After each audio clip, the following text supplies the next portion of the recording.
One evening, as Diver sat by the shore, he found himself reflecting on his past. Memories of his father, who had taught him how to fish, filled his mind. His father had been a man of few words but many lessons, and Diver had always looked up to him. As he sat watching the waves, he could almost hear his father's voice, reminding him of the importance of patience and perseverance. These memories brought both comfort and sorrow.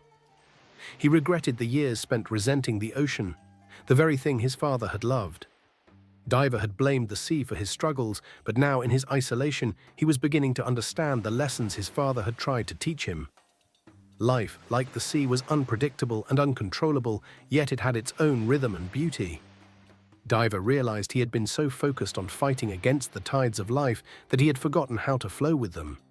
A month into his isolation, Diver began to notice small signs that felt like answers to his prayers. One day, as he explored the northern edge of the island, he stumbled upon an old, abandoned fishing net tangled in the rocks. It was tattered, but with some effort, he managed to salvage enough to improve his fishing efforts. It felt like a gift, like a piece of his past life being offered to him by the island itself. Another day, while sitting by the shore, he noticed a flock of birds circling above the trees. Curious, he followed their path and discovered a hidden grove of fruit-bearing trees he had never seen before. The discovery felt like another blessing, a reminder that even in his darkest moments, there was always something to be grateful for. These small signs, whether coincidences or divine interventions, gave him hope. They reminded him that he wasn't forgotten, that something greater than himself was at work. Diver's connection to the island deepened with each passing day. It wasn't just a place of survival anymore, it had become a place of transformation. The isolation that had once driven him to despair now offered clarity.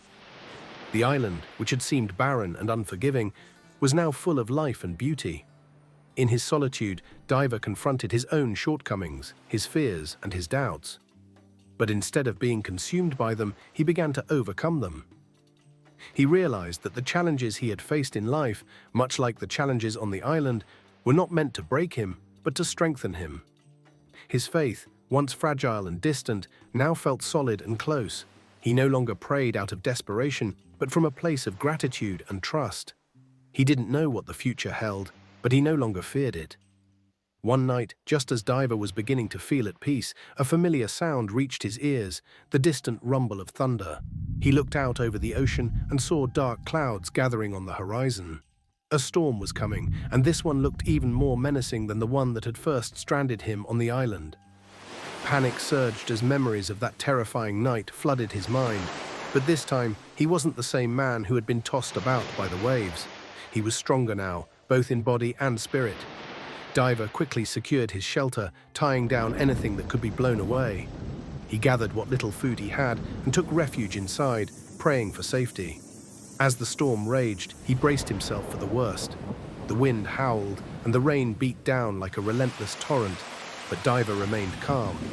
He had faced storms before, both literal and metaphorical, and he knew that, like all storms, this one would eventually pass.